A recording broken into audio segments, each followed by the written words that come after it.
Hello everybody, welcome back. Appreciate your patience. First episode of the new year. I'll talk if you'll listen to either episode 3, 6, and biggest reason, like all routines, I wanted to do this episode is just to get back in the swing of things. Sometimes the most difficult thing to do is to get started, and you get so many thoughts that go through your head. You go, I don't know what to talk about, I don't have nothing, no one wants to hear, yada yada yada. But then you really got to take a step back and listen and think and go, well, hey, why am I doing this podcast in the first place? And then as I started to do that, go down that mindset, I thought, you know what, maybe there is a couple of things that I can talk about here and there. And I think that, under most scenarios, I try to give you guys my most unfiltered self. I remember having a discussion with, and she's probably going to kill me for saying this, but it's okay. She can't kill me because I'm half of the rent. I remember having a discussion with my girlfriend one time about how, she got a little upset because she didn't know something.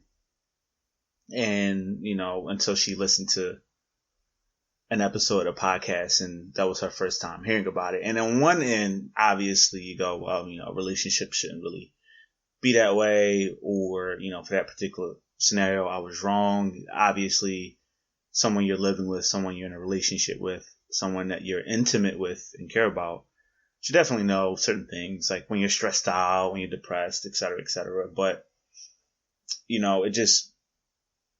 that proves two things. First thing is it just shows how much what this podcast means to me. And I think when I take extended breaks or step away, if I don't have time to do it, I can sometimes forget that. And I think a lot of the times we do that with food, we do that with people, we do that with shows, we do that with games, we do that with places and other activities where we forget how much we truly enjoy something because life takes us away from it. And it just really boils down to how you prioritize those things. The second thing it taught me is, well, what is normal? It's normal for a relationship to be this way. It's normal for a relationship to be X and Y. And I think about that a lot, especially when I want to bring up discussions or issues or thoughts with my girlfriend, especially now that I'm living with her. Or I should say we live together. Sometimes, most of the time, feels like I'm living with her. You go, I shouldn't do that. I shouldn't bring this up. I shouldn't say this because it's not normal. Or sometimes the opposite. I should say this. I should bring this up because it is normal. And I'm reading this book right now called The Subtle Art of Not Giving a Blank. You can fill in the blank there. It's a really popular book. I actually tweeted about it not too long ago if you follow me on Twitter. And it really helped to put things into perspective for me. It really helped to realize, speaking in general here, there are some things that are going to matter more than others. And you really have to take a step back and think about what matters. And it also helped to put in perspective of what's normal and what's not normal. And throughout the book, I'm not finished it yet, but throughout a good chunk of the book, it's, hey, a lot of, social media, TV shows, news, articles, holidays, just the environment in general will sometimes make you think that certain things are normal. If you talk to some people, especially in America, the biggest sport in the world is baseball, football. And in actuality, the biggest sport in the world is soccer. We're the only place that really calls it soccer. It's football. Known internationally, but that just goes to perspective of what's really normal, right? You take a step back and you go, hey, me and my girlfriend aren't talking to each other right now, or me and my girlfriend are yelling at each other right now, or everything is happy, and you really take a step back and go, hey, what is this supposed to be like? And I think the moment you go into that mindset of, hey, what is this supposed to be like, you kind of fall into the trap. You fall into that thing that you shouldn't be doing because it's not supposed to be like anything. No matter how similar relationships are, and no matter how many millions and millions and millions of relationships get broken and formed every week, month, or day, you got to realize that you have never dated the person that you dated ever in history. It's the first time it's ever happening. And even if it's the second or third or fourth time you're dating a particular person, it's still the first time for that fourth time, if that makes sense. So there's no such thing as normal. There's some general things that are normal. Obviously, after a certain amount of time, you should move in together. Obviously, after a certain amount of time, you should maybe make an investment together, whether it be time, a time investment or a monetary investment. Should be some sort of investment. But, I remember, here's a perfect, I guess, example of what I'm trying to say. I remember one time, a really close friend of mine, and he was getting married. And I campaigned to be the best man at his wedding. And I ended up being the best man at his wedding. I won that battle. #best man. And I remember having a discussion with him about his current relationship. I had been out of a relationship for a very long time. And I had a very cynical and pessimistic view regarding relationships. And I always found it very interesting whenever I came across someone who was in a long-term relationship, and even someone who was either just recently married or about to get married. And I always probed them. Hey, what is this like? What is that like? What happens when this thing happens? And I remember having a discussion with him regarding his current relationship with at the time, his fiance, about how often they argue. And I remember him telling me, we don't argue. And I remember thinking to myself, like, although I couldn't verbalize it or articulate it and say that wasn't normal, I remember being so shocked, like, wow, that's not normal, man. And then, ironically enough, of course I don't feel this way now, I remember at one point thinking to myself, wow, I envy that. I wish I had that, man. You're so lucky. I remember having like an hour-long conversation with him about how lucky he was that he didn't argue with his fiance. And that situation didn't go as planned, didn't go as expected.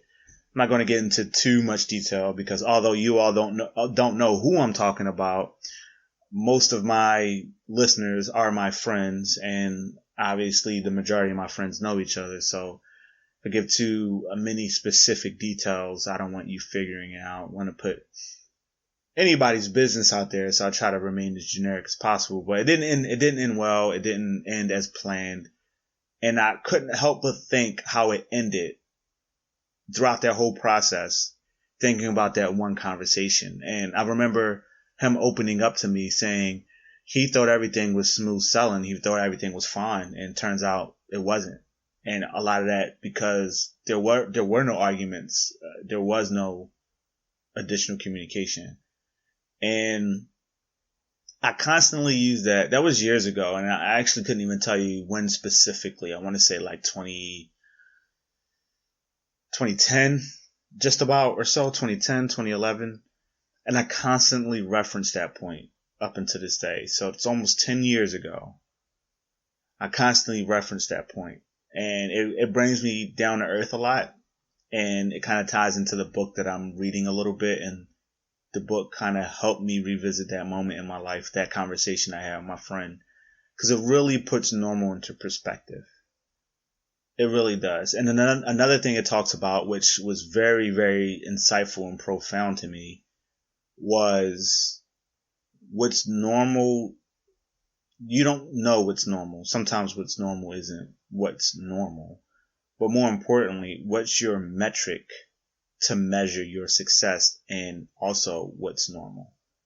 And to give you an example of that, he tells a story, the author, Mark Manson, tells a story about he and his brother, how, he and his wife had a conversation about his relationship with his brother. And he felt like he wasn't a good brother because his brother wasn't answering the phone. And without learning the book or boring you with the details, essentially, he rated how good of a brother he was by how often his brother communicates with him. So simply put, you're a good brother, you're a good family member, you're a strong family member, you're a strong sibling if you spend a lot of time, if you communicate together, and if you do things together. Then you're a good family member. If you don't do any of that, then you're not a good family member. And it really got me to thinking, like, wow, one thing doesn't necessarily mean the other, because I'm not close to my brothers, and it doesn't matter how, I'm talking my actual biological brothers.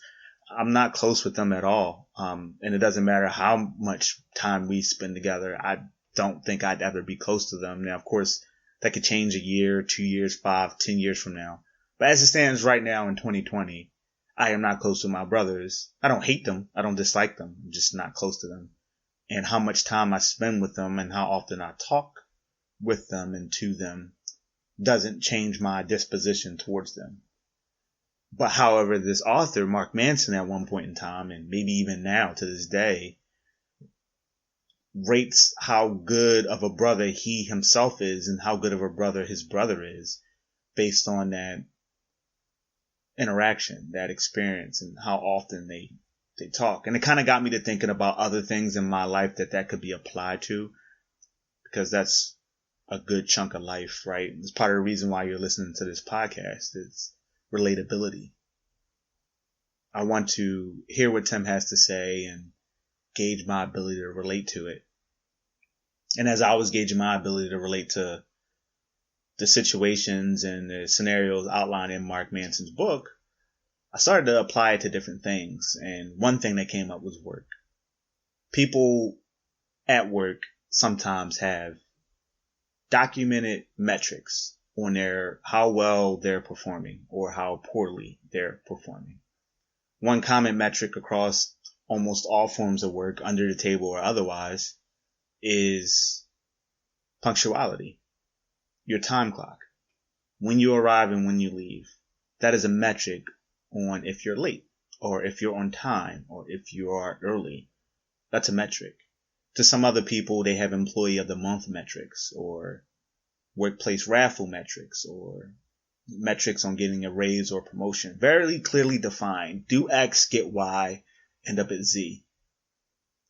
That is documented metrics. But then we have those unknown metrics, those undocumented metrics. Those, you are a poor worker if you do or do not do this. That's kind of like a universally understood thing. And then you got those metrics that are only really in your head and no one else is really thinking about it but you. And I thought about work. I thought about my relationship. I thought about my current state of life. I thought about my position within my lodge, my fraternity. And I just thought about what makes me think I'm doing great and what makes me think I'm doing poorly. And I want you all to humor me for a bit.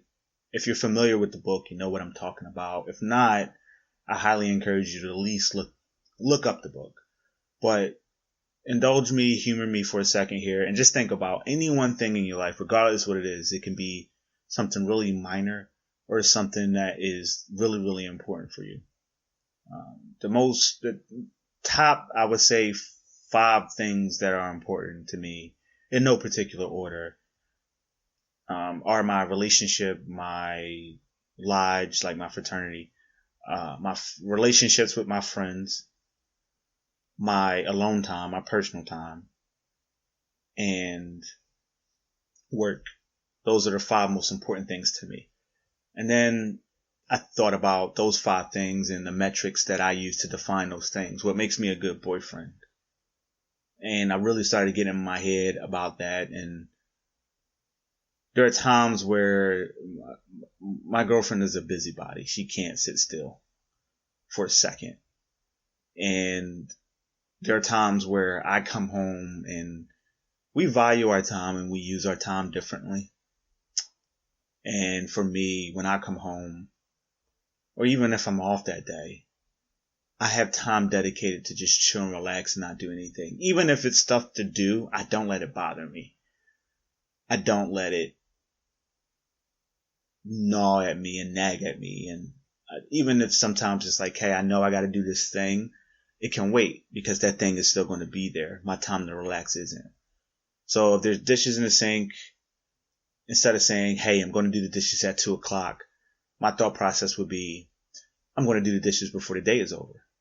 Or even if I set aside time, like, hey, I'll do the dishes tomorrow when I come home from work.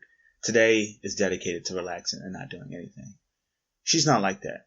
She is a busybody. She has to be running around and doing something. And I'm not saying this in a negative way. That's just how she operates. That's just how she works.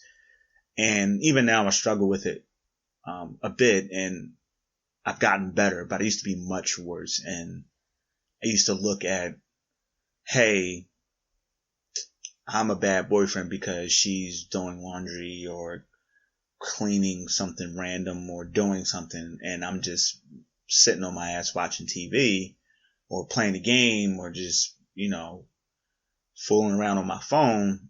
I would sometimes feel guilty because the metric that I was using on whether I was a good boyfriend or not was how productive I was. And that can be a metric for productivity and for helpfulness and how often you contribute and what your contribution level is. But ultimately, overall, it doesn't make me a bad boyfriend because I want to relax and she doesn't. Who knows? Maybe for her, that is how she wants to spend her time. Maybe the same joy and excitement that I get when I sit down and play The Witcher 3 or Overwatch or some other game is the same type of enjoyment she gets when she cooks or when she takes on a new project or when she wants to hang up pictures everywhere, or organize something. Maybe that's her. And the book really helped me out in kind of deciphering and navigating through those emotions and thoughts, because you can really get consumed if you use the wrong metrics. And the book also talks about which metrics to use. How do you know what are inherently good metrics and traits and qualities and what are bad ones? And it pretty much boils down to what you can control and what you can't control. So if I can control how I react and respond, if my girlfriend comes to me and tells me, hey, I specifically want you to do this thing. I specifically want you to wipe down the counters or take off the trash or vacuum or clean a bathroom or whatever the thing may be. And I say, no, I'm not doing that. And then turn around and say, I'm a good boyfriend, for example. That's obviously something that I need to take a look at, clearly. But if I want to, have time to sit and relax because I value my time and there's no ill intent and she kind of just wants to do her own thing, I can't really control her viewpoint and how she feels and what she wants to do. And nor could she control me wanting to relax at that time. And what metrics matter? Am I a shoulder for her to cry on? Do I support her financially? Do I, lend advice when she needs it? Am I intimate with her? Am I affectionate? Those are the things that you rate. Those are your metrics. So you got what's normal and what your metrics are, right? Is it normal for couples to argue? Is it normal for couples to say mean things and hateful things and hurtful things? Is it normal for couples to cry? Is it normal for couples to drink and fuss and be angry with each other? Absolutely. Of course it is. But then you got to take a look at your metrics. How does that person make you feel? How do you make that person feel? What are the things that matter? Do you financially support each other? Are you both equally invested in the relationship? Do you want the relationship to grow? Are you happy? Is the other person happy? How does the other person make you feel? Those are metrics that you really want to base your relationship on. And not superficial metrics. You don't want to base your relationship on how often you go out as so much as how often you spend time together. There's a difference. Not everyone is spending time together when they're around each other. So you shouldn't necessarily rate how great your relationship is based on how much time you spend together. And some people, that's their metric for love, right? My metric for love is what you're willing to do for me, and if you enjoy what I do for you, you appreciate what I do for you. That's pretty much my primary metric for love. But take my girlfriend, for example. Her metric is time spent. So the more time we spend together, the more we love each other, and the less time we spend together, etc. And the difficult thing is coming into an understanding and kind of like dealing with that. But it's rewarding when you're willing to work through it and you're trying to understand. But the metrics matter. I guess that's what I'm saying in a really long-winded, drawn-out way. The metrics matter. They really do. Because if your sole metric is, hey, I need to get married to somebody because of how long we've been together, or if your metric is, hey, I'm not making enough money here, but you've only been there for 6 months, then I think those are poor. Like, you need to really take a look at yourself in a sense. And obviously there are exceptions to every rule, and you're going to have two types of people who listen to this. You're going to have the one person that goes, that's not true because that's not me. Because life happens according to them and their perspective. And, blue can't be the most popular color of bicycle because my bicycle is red and I hate blue. You got that type of person. And you got the other type of person that's going to hear this and kind of be open-minded and not necessarily agree, but understand and want to explore and investigate and educate themselves a little bit more on the whole metric and normalization and et cetera, et cetera. And another area of that for me is my alone time. The more alone time or private time I have, the happier I am. And it took me a while to kind of realize that. Whenever I found that I didn't have much time to myself, or, I didn't have much time to decompress and to do the things that I wanted to do, I found myself getting irritated over nothing, getting moody. Men get periods too. They do. We get them in our own weird way. And I guess that's when I, get mine, so to speak. When I don't have enough alone time, I don't get to do the things I want to do, and I don't have recreational time, regardless of what's occupying that, regardless of it's my lodge, so many extracurricular activities going on with the lodge. Maybe I'm spending too much time at work. Maybe me and my girlfriend have spent a lot of time together. Heck, it could even be this podcast in some regards where I enjoy it. I love it. Something that I want to do. But could you imagine if I did this for a living and I didn't have enough time to maybe do other things that I enjoy? The number one thing that I enjoy more than anything is, as far as recreation goes, is gaming. And as much as I love the podcast, if I didn't make time for gaming, I'd be miserable. And that is a huge influence on how happy I am and what I do.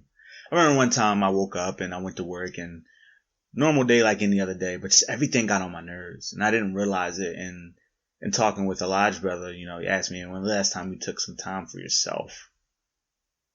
And I'm like, I don't know, man. I didn't, get the chance. I've been working 12 hours. I come home, I grab a midnight snack, and I go to sleep. This was back when I was working 2 to 10, and I would work from 2 to, I would work 1 to 12:30, so almost 12 hours.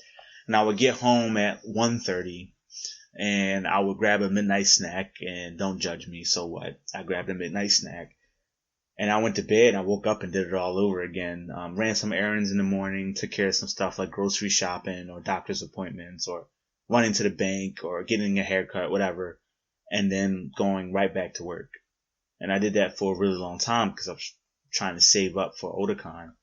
And I was miserable because I didn't take time for myself. So you got to take back and look at that and go, hey, what how do you determine if you're happy or not? What's your metric when it comes to happiness, and what needs to happen in order for you to be happy? So, really interesting book.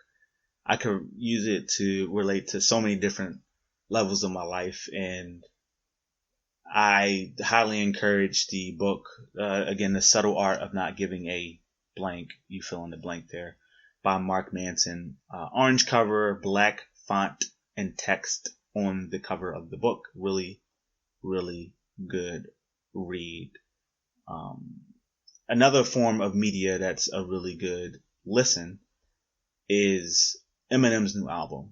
Eminem just came out with a new album on Friday, a surprise album, I guess, to everyone who didn't work on the album. And it's called, is it Music to Be Murdered By or Music to Be Murdered To? Give me a second. I'll check. I was just listening to it. Music to Be Murdered By. So it's a really good album. Let's see. There's no track numbers next to it. So let's see. 1, 2, 3, 4, 5, 6, 7, 8, 9, 10, 11, 12, 13, 14, 15, 16, 17, 18, 19, 20. And I think 3 or maybe 4 of those are interludes. So about 16, 17 tracks. You get a little bit of everything here. We talked a little bit about relatability in the sense of Mark Manson's book. There was a ton of relatability here in Eminem's album. It was just so good.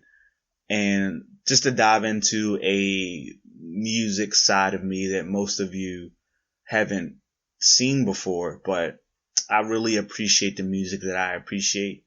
So I'm not like a music head. I'm not that guy that'll talk to you about so many different types of music, but I am that guy that really feels strongly about the music that he does listen to. And this album was really, really good as a person. So Eminem as a person, you saw a lot of different sides of Eminem as a person. Some of the sides you saw earlier in his career, some of the, sides you've seen later in his career. You got to see him as a person. The only side of him I really didn't see was the father. I didn't really hear anything about him being a father and his relationship with his daughter or his niece or anything like that. But you heard the artist side of him. You heard the child and stepson side of him. You heard the heartbroken and the lover and the intimate side of him. You heard the party animal, goofball side of him. But more importantly, regardless of what side you saw, the side that was present on all angles was the lyricist. And I find there's usually 2 types of people that don't like Eminem. The first person is the person who they just missed his music. So they're too old or too young. Of course, the older guys are like, oh, that ain't music. And, if it ain't Rakim or LL Cool J or like Curtis Blow or something, then it's not music. You got a lot of old school people. And I hope to God, honestly, I don't end up like when I'm 40 or 50, I'm sitting here talking about Eminem and Drake and Jay-Z and, Busta Rhymes and, whoever, and about how they're listening to like Little Lollipop or something. And I'm like, that's not music. But you usually got that type of person, or like the other side of that is they're too young. Like they just missed the Eminem wave. Eminem pretty much came out in 98, 99, when he was featured on a few different tracks, especially like, Biggie's tracks and, some singles, '01, The Chronic, Dr. Dre's The Chronic. But he came out on the scene early 2000s, like with his own music, when he really started to hit his stride, 02, 03. Really, really, really big. And if you were born in time after that, really, or you were too young to kind of like remember that. For example, I was alive during like a lot of the 80s rappers, LL, Cool Mo D, KRS-One, all those guys. I was alive, but I was too young to like listen and or comprehend their music. Listen to or comprehend their music. So, you know, obviously the younger audience, they were alive when Eminem was out, but I mean, the first real Eminem album that they could probably hear and digest could have been like Revival or like Relapse or something, or Recovery or something. And, you know, by then it's like, okay, Eminem has almost always been good. I mean, he has some pretty whack songs, but never really like whack albums in my opinion. I could be biased. But then you have that second type of person who is usually, in my experience, is like racial. They have a racial bias because he's white, and people have a certain stance on hip hop where, you know, they look at it as like a black thing. This is inclusive. It's made by black people for black people. So unless you look or sound a certain way, or unless you rap about a certain thing, then you can't have this. This isn't yours. This is ours. This doesn't belong to you. And those are the people who won't give Eminem his justice, like give him his due. I feel like for the people who don't like Eminem, if you take like some of his more like lyrical songs, especially the ones off of the latest album, you take the lyrics, you put them on a piece of paper, and you take somebody like Black Thought or like Mos Def or Talib or like MF Doom or somebody, and you put their lyrics on the paper, or like Lupe, can't leave my man Lupe out, you know, like true cold-blooded lyricists, and you just print lyrics out and you mix them all in, and you give them to somebody and say, yo, read these lyrics. You know, they'll be biting their fingers and scrunching up their faces and, you know, frowning and doing all types of stuff like, oh my God, this stuff is great. And then, but if they went into it beforehand and you're like, hey, this is Eminem's song, they were automatically, I don't like Eminem. I don't like it. It's just that bias. You know, I sometimes it's really tough for me to get why people don't respect him. I quite legitimately, and I try my best to say this objectively, I quite legitimately think he is the greatest rapper of all time. By any metric. We talked about metrics earlier. Funny how that wasn't planned, by the way. I didn't plan this tie. It just kind of tied in, but it's funny how, you know, by any metric, he is, in my opinion, the greatest of all time. I can't think of any reasonable metric where he hasn't made an impact. And it really bothers me when he doesn't get I think the credit he deserves, honestly. And just getting back to the album, I mean, it's very lyrical. I love the song with, here, let me look it up. I got it in front of me now. Me and my friend Amanda we were talking about this earlier. I really love the song, You Gonna Learn. I'm sorry. I like that song. I'm sorry, but that was the wrong one. It was, Yeah, yeah. Kind of like a play on word, like, yeah, but, it's that old school song with Busta Rhymes on it. It's kind of like reminds me of like, you know, yeah, you know, and then kind of has that like melody to it. And, it has a really, really cool, some cool features. My favorite feature on arguably the whole album is Black Thought, because he's another great, and also from Philly like me, and he's another great big lyricist. And so it was really dope to hear M and Black Thought on the same song, which I don't think has ever happened before. The only time I think that and again, I could be wrong here, but only time I know that they did anything together was a BET cypher back in the day, where it was Mos Def, Black Thought, and Eminem, and they killed it. It was so good. You really gotta appreciate lyrics to like really love Black Thought and love Mos Def and love Eminem. It was just so good. But yeah, Music to Be Murdered By, definitely go check it out. Obviously, I'm not, you know, getting paid. If you do, there's no sponsorships here. Eminem isn't sitting right next to me. It's just a really good album, and like any form of art, whether it be a game, a book, or a movie, same thing applies to music. If it's great art, I think it needs to be shared. I think it needs to be put out there. So if you didn't know, now you know. Go check that out. It's really, really good. Awesome song. You may not like. I was able to listen to it all the way through, and I listened to it 3 times so far. And I was able to listen to it all the way through. Now, there may be some times where I may not necessarily feel like hearing a song, so I'll go to the next one. But I was able to sit down and listen to it all the way through.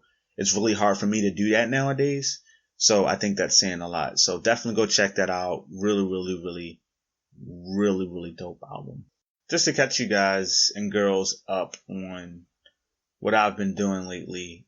So, and then I'll let you guys go. I'm sorry I don't really have too much to talk about this episode, but it's kind of just getting back into the swing of things.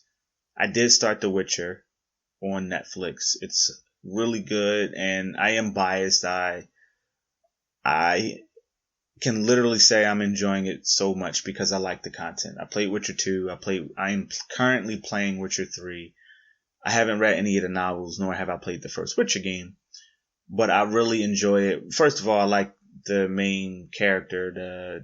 The guy's name is Geralt. It's G for golf, ERALT. And I really like who he is as a character. I really like his character development throughout the games.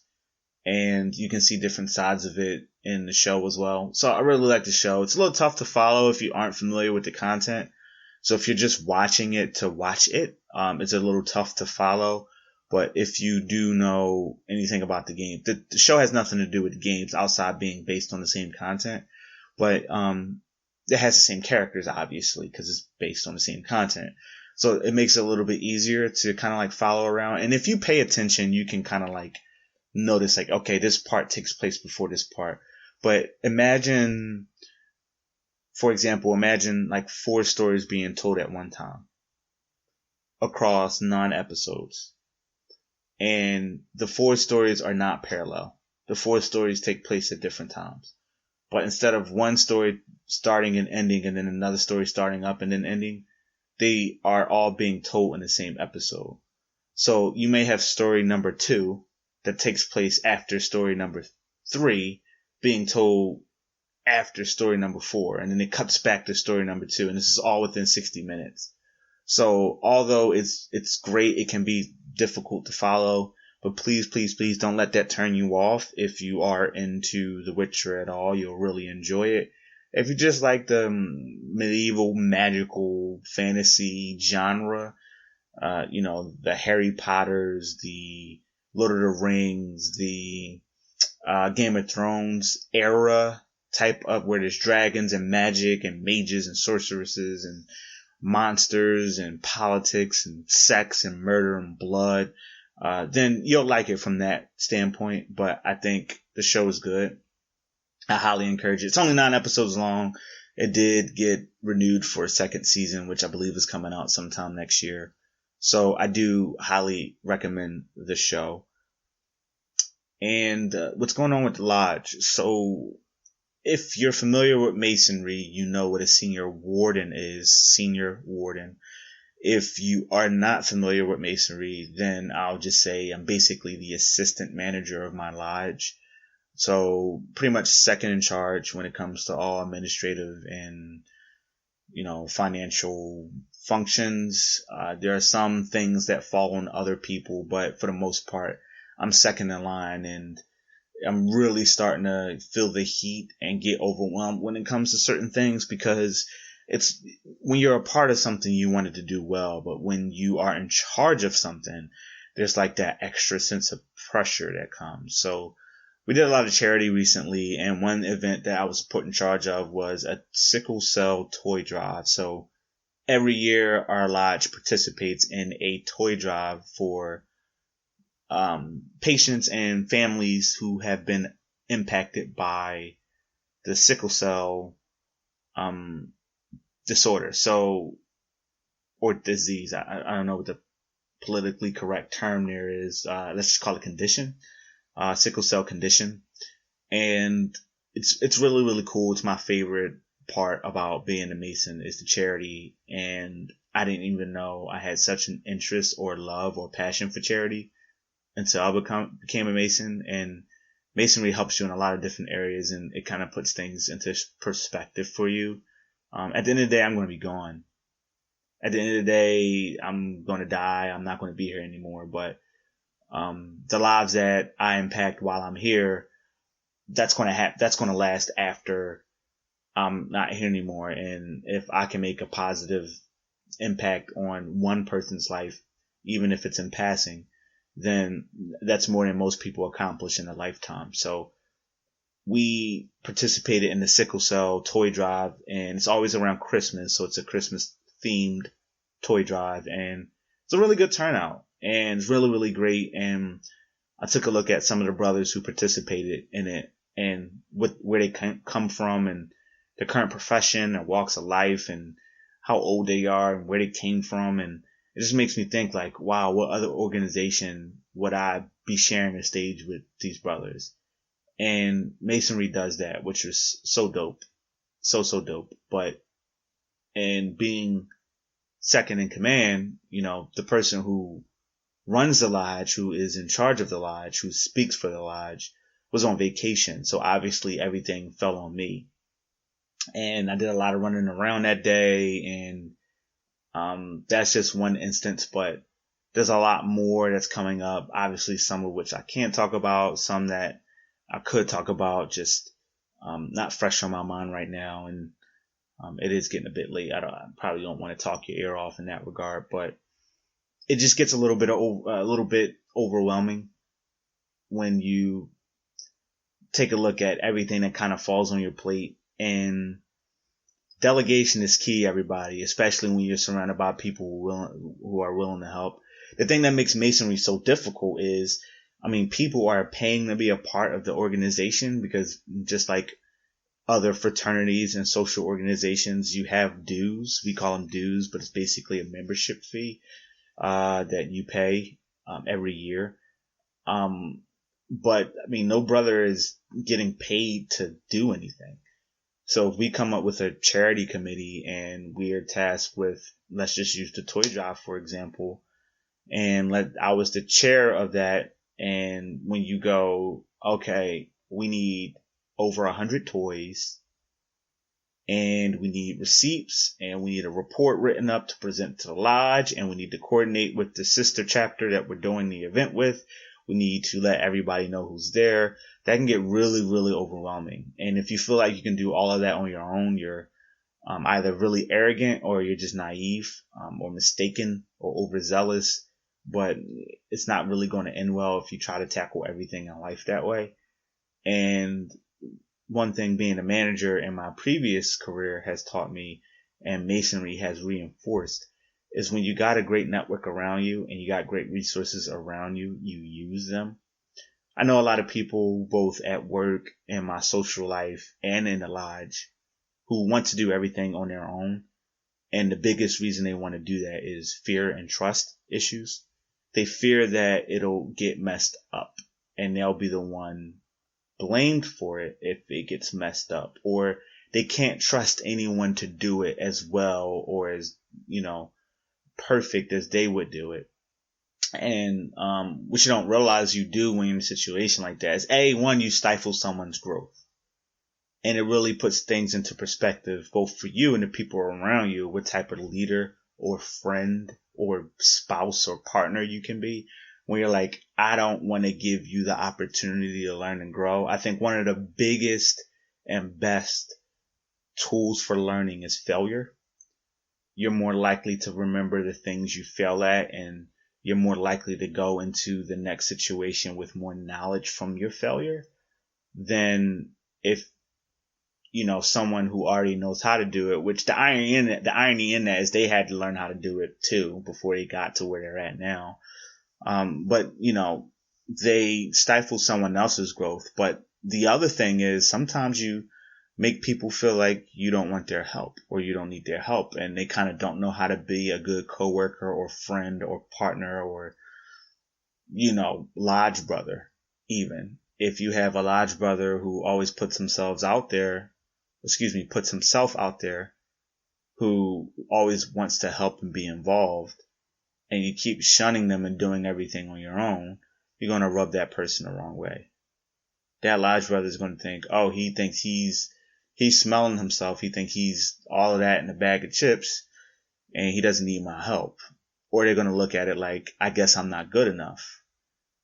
I'm not good enough and I can't help him. I'm going to make things worse. In a work environment, of course, you stifle someone's growth. And believe it or not, you stifle your own. If you're the only one that knows how to do everything, you could look at it like, 1A, I know it'll get done right because I'm going to do it.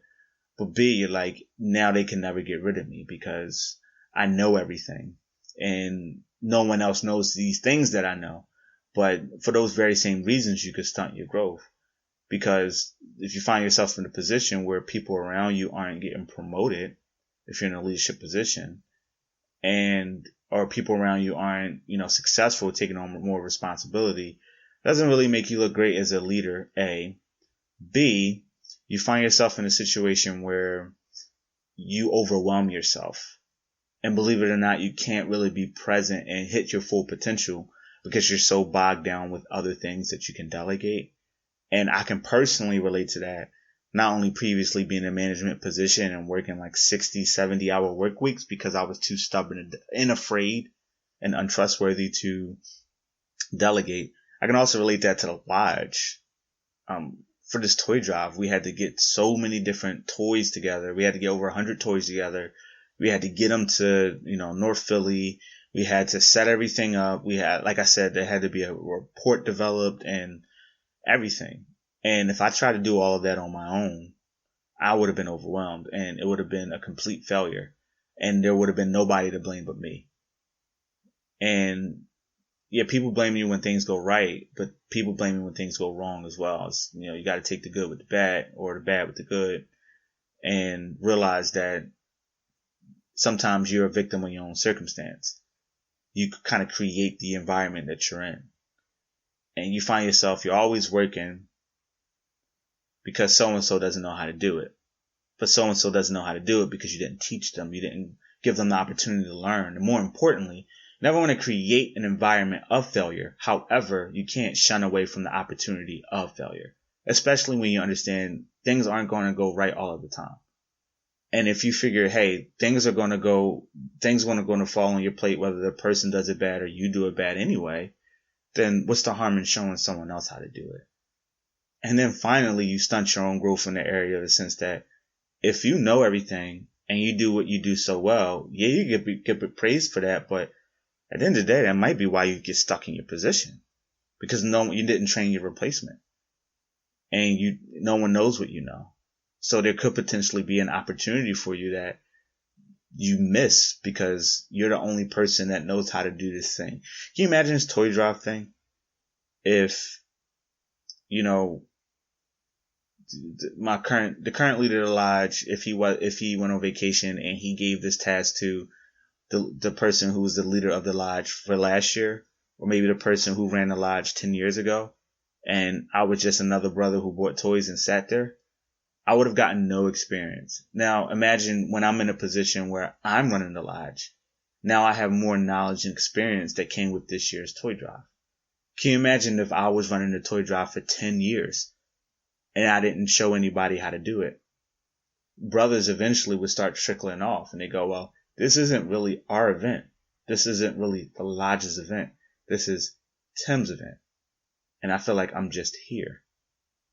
Or something else could happen in the sense of where it's like, well, hey, Tim passed away, or Tim's on vacation, or Tim said, screw masonry and left. Now what do we do? You find yourself in a really sticky position because only one person knew how to do everything. So masonry either taught or reinforced so much for me, and I'm really, really happy for it, but it can still get overwhelming. I joined another part of masonry, another branch of masonry. So it's almost like starting all over again from the beginning. When I first came in, there was some material that I had to learn. And then after you learn it, you kind of got to present it all from memory. You can't read anything. And you have to do that process with each new branch of Masonry that you take on. So it's almost the best way I can explain it right now anyway. It's kind of like playing checkers. And let's say you played checkers for 6 years and you knew the rules of checkers. You read all the rules of checkers and you knew how to, when it finally came time for you to sit down and play your teacher, the person who taught you in checkers, you had to explain each piece, why they move the way they move, how long a game should last, what makes a good player, a bad player, a mediocre player, an average player, etc., etc. You had to do all that from memory. And then after you master that, your teacher says, okay, great. What do you want to do next? And you say, I want to learn chess. And then the same process starts over. Say, okay, I'll teach you how to play chess, but you got to write everything down. You got to memorize everything, and you got to do the exact same thing. All the while, we have a new class coming in for the first branch of Masonry that I belong to, which means I have more material because in this capacity, I am a teacher, I am a lecturer, and I have to give a lecture, and I have to do all of that from memory. So I'm memorizing tons of lectures and ceremonial information from 2 different branches of Masonry, one as a lecturer, one as a student, and it's just a lot. And it's trying to find time to study, trying to find time to be a good boyfriend and be there for your girlfriend. And, I feel bad sometimes when, she wants to do something and I say I can't. But at the same time, I put things off that I know I should just because I want to do something else. Or there are times where work has really drained me, or, something else like at the lodge has really drained me. And even though I know I should be doing something like study, and I just want to sit back and play the game for a couple hours and then go to bed, it gets pretty overwhelming. So there's a lot going on. And obviously I want to keep doing this. I want to dive back into this. And when you dive back into anything, when you start up a new routine or get back into a routine, the moment you solve a problem, you literally lay down the foundation for another one. So now, great, I solved the problem of the podcast. I'm dedicating time for the podcast. But now I create the problem of some other activity that I had time for that I no longer have time for. So it's a constant balancing act. What helps is I don't get paid for this, but I don't really need to. It'd be a bonus, but I don't really need to. That's not why I do it. So that's that. That's what's going on with me. What's going on with you? What's happening? I have 2 really close friends to me. One's Amanda, one's Charles. They oftentimes tune into the podcast and they'll call me. Charles is really good for that. He'll call me. Ryan would do it every now and again too. He'll call me and say, hey, I heard your podcast and this is what's on my mind. This is my reaction to that. And I love that so much. You all put a smile on my face. I know I only called out 3 people, but for those of you who do reach out to me, whether it be phone call or hanging out in person or text or online through social media or via email, the show's email, my face always lights up because it kind of reminds me of why I do the show. And really, it's just to have a conversation. That's all it really is. It's like, welcome to the mind of Tim. And this is what's going on. This is what I'm doing. This is what I'm thinking about. And how do you feel about it? What are you thinking? So what do you all think? What have you all been up to? And how are you all feeling? Let me know. Hit me up the usual ways. And if for whatever reason this is your first episode, first of all, thank you. Second of all, you're late to the game. You got 35 other episodes to listen to. But finally, if you're new to the game and you don't know how to contact me, it'll all be in the description of the show. And I'm very, very, very active on Twitter. Very, very, very active on Twitter. So that'll be the method I'll be the most responsive to. In fact, I'm more responsive on Twitter than I am text message and phone call. So if you got a thought, if you want everybody to see it, if you want a nice back and forth going, feel free to mention me. If you want it to be a little bit more private, feel free to DM me the conversations I've had in my DMs. Been really, really, really interesting. I'll leave it at that.